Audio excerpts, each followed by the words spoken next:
good evening, pups, or perhaps good morning for some of you on the same time zone as I am. It's almost the end of the witching hour, that sweet time frame between 3 and 4 a.m. I'm still awake, so I thought I might read you a story. You do like stories, don't you? Continuing with Edgar Allan Poe, I thought we would read something not quite as often thought of.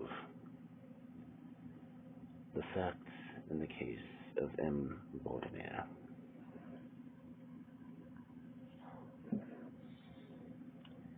It is no wonder the case of M. Valdemar excited so much discussion. Those of us connected to the case tried to keep it from the public until all the facts could be properly examined. However, our efforts just caused garbled and exaggerated rumors to make the rounds of society. There were many outright falsehoods told, and naturally a great deal of disbelief. So now I have been forced to explain, as best as I can, what happened in this case. I've studied hypnotism for the past 3 years. Almost 9 months ago, I realized that one important area of hypnosis research still remained completely unexplored. It was that no person who was about to die had been hypnotized. As I saw it, there were 3 questions that needed to be answered. First, could a dying person be hypnotized? Second, would the nearness of death increase or decrease a dying person's ability to be hypnotized? And thirdly, to what extent, if any, could death be delayed by a hypnotic trance? There were other points to be studied, but these 3 excited me most, especially the last question. I immediately looked around for suitable candidates to study. I hit upon my friend, M. Ernest Valdemar, a famous scholar from New York. On 2 or 3 occasions, I had hypnotized him quite easily. However, I've been disappointed because he was never under my complete control. For instance, I might use hypnotic suggestion to make him move his arm a certain way, but would only get a partial response. I always blamed my failure on his poor health. Several months before, Valdemar and I became acquainted. His doctors had informed me that he was dying of a disease that was greatly paralyzing his lungs. Nevertheless, he was calm about his approaching death, discussing it as something to be neither avoided nor regretted. I knew that this steady philosophy of Valdemar's would make him the perfect candidate for my experiment. Also, he had no relatives who would likely be to interfere. I spoke with him frankly about my plans, and his interest seemed vividly excited. He wanted to take part in my experiments. His disease, he told me, was the sort that would allow his doctors to calculate a nearly exact time of death. He agreed to get in touch with me about 24 hours before the time his doctors expected him to die. About 10 days after that conversation, I received the following note from M. Valdemar. My dear sir, you may as well come now. My doctors agree that I cannot hold out beyond tomorrow night, and I think they have hit the time very nearly. Valdemar. I received this note within half an hour after it was written. 15 minutes later, I was in the dying man's chamber. I was appalled by the fearful change that 10 days had brought. His face was gray, his eyes were lifeless. He was so thin that his cheekbones poked out through his skin, and his pulse was barely noticeable. Nevertheless, he showed a remarkable amount of physical strength. He spoke distinctly, took medicines without aid, and busied himself writing in a notebook while propped up on pillows. After greeting M. Valdemar, I took his doctors, Dr. Darrow and Dr. Franklin, aside to get an exact diagnosis. They told me that one of Valdemar's lungs had stopped working and that soon the other would join it. Both doctors believed the patient would die with about midnight on the next day, Sunday. It was then 7 o'clock on Saturday evening. At that point, the doctors decided to leave, since there was nothing else they could do. They had not intended to return, but I asked them to come back. They agreed to look in on the patient on about 10 on Sunday night. When they had gone, I spoke freely with M. Valdemar about his approaching death and my experiment. He was still quite willing and even anxious to have it done. He urged me to begin at once, but I wanted to have a reliable witness in my efforts. So I called a friend and medical student, Mr. Lowell, to assist me. Mr. Lowell was able to come at 8 o'clock the next night, and not a moment too soon. By that point, M. Valdemar was clearly sinking fast. Mr. Lowell took his notes of all that occurred thereafter, and it was his notes that I refer to now. I immediately began to try to hypnotize the patient, but at first I could see no effect.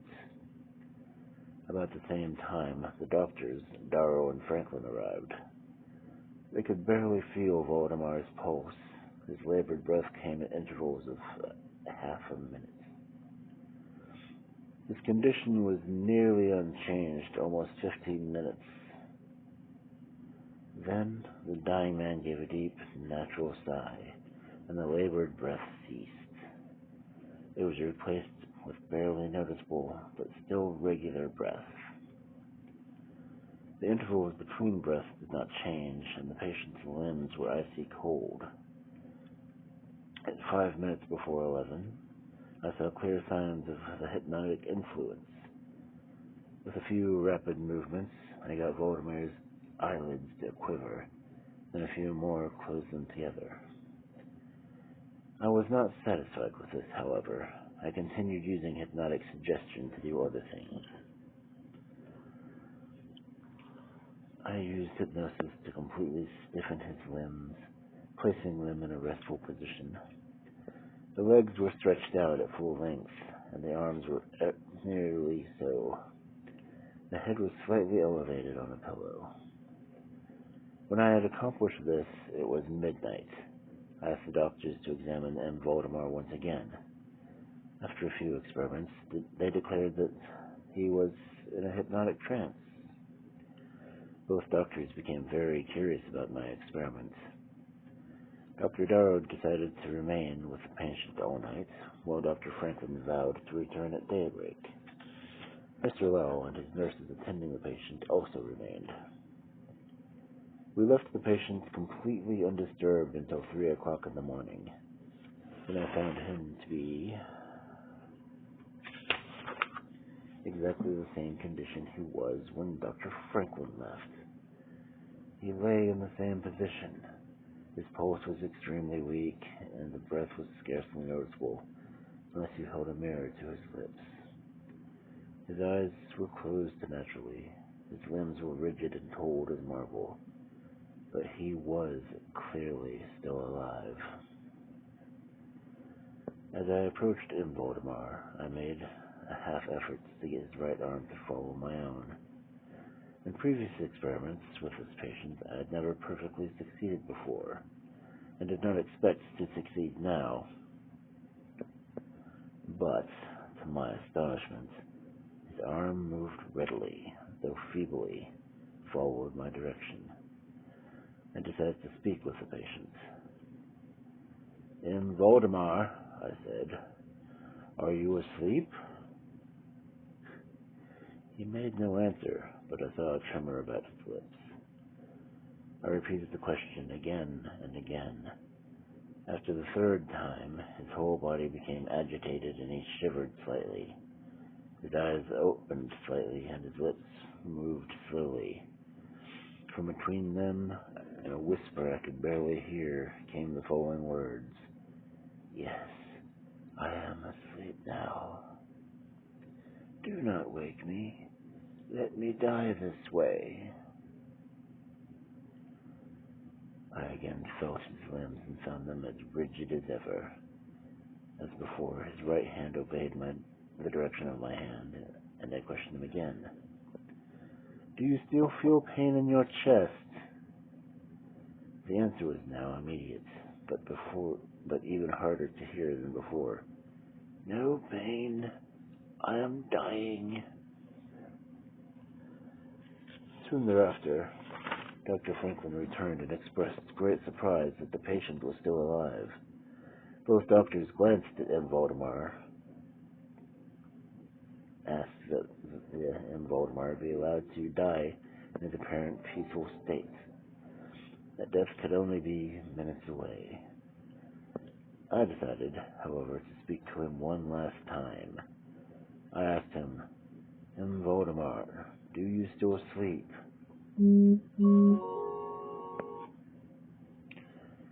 When I spoke, there was a marked change on his face. His eyes rolled themselves slowly upward, and his pupils disappeared upwardly. His skin took a pale, deathly color. His upper lip twisted away from his teeth, while his lower jaw fell with a sudden jerk, leaving his mouth wide open. Inside, we could see his swollen and blackened tongue. Everyone present was used to deathbed horrors, but M. Valdemar's appearance was so hideous that everyone impulsively shrank away from him. I feel that I have now reached the point in the story at which the reader will disbelieve everything. It is my business, however, to simply proceed. There was no longer the faintest sign of life in M. Valdemar. We decided that he was dead. We were about to leave his remains to the care of the nurses when we noticed strong vibrations in his tongue. They continued for perhaps a minute. Then, from his open, motionless jaws, came a voice that could only be described as madness would be madness to accurately describe. The sound was harsh, broken, hollow.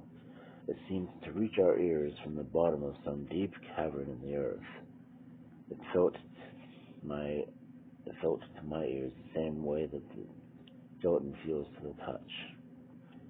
Truly, the sound was impossible to describe, because no human has ever heard it before. M. Valdemar spoke, obviously in reply to the question I had asked a few minutes before. I had asked him if he was still asleep. He replied, Yes, no, I have been sleeping, and now I am dead. Everyone in the room shuddered with the horror at these words. Mr. Lowell, the medical student, fainted. The nurses fled from the room, and we could not persuade them to come back. For nearly an hour, the doctors and I tried, without saying a word, to revive Mr. Lowell. When he came to, we further investigated M. Valdemar's condition. It remained in every way as I have described it, except that the mirror no longer showed any sign of breath at his lips. I tried to draw blood from his arm, but failed. I should mention, too, that his arm no longer followed my directions. I tried in vain to make it follow the direction of my hand. The only real sign of the hypnotic influence was the vibrations of M. Valdemar's tongue whenever I asked him a question. He seemed to be making an effort to reply, but he no longer had the power. We found other nurses. At 10 o'clock, I left the house with the two doctors and Mr. Lowell. We returned that afternoon and found that M. Valdemar's condition was precisely the same. We discussed that possibility of waking him, but we saw that doing so would serve no good purpose. It was clear that death, or what usually is called death, had been stopped by the hypnotic process. From that time until the end of last week, a period of 7 months, we made daily visits to M. Valdemar's house. All this time he remained exactly as I described him. The nurse's attentions were continual. Last Friday, though, we finally agreed to wake him. It was this effort that caused so much wild and inaccurate gossip. To relieve M. Valdemar from the hypnotic trance, I used the customary gestures. These, for a time, were unsuccessful. Then he began to revive. The first sign of revival was a brief movement in his eyes. Then, with the movement, a yellowish liquid began to gush from beneath his eyeballs. It had a strong and highly offensive odor. I tried to get the patient to move his arm, but failed. Dr. Franklin asked me to put a question to the patient, so I did. M. Valdemar, can you explain to us what you want us to do? Some color returned to his cheeks. His tongue quivered, then rolled violently in his mouth, although his jaws and lips remained rigid as before. At length, the same hideous voice that I had already described broke forth. For God's sake, quick, quick, put me to sleep or awaken me, quick. I say to you that I am dead. I was thoroughly unnerved, and for an instant I could not decide what I should do. Then I began struggling to awaken him, and soon saw that my efforts were paying off. I am sure that everyone in the room was prepared to see M. Valdemar awaken, but as rapidly as I made hypnotic gestures, the patient's tongue cried, "Dead! Dead!" Then his whole body, within the space of a minute or less, crumbled and decomposed. It apparently rotted away from beneath my hands. Upon the bed, before all of us, there lay a nearly liquid mass of loathsome, rotting flesh and bones.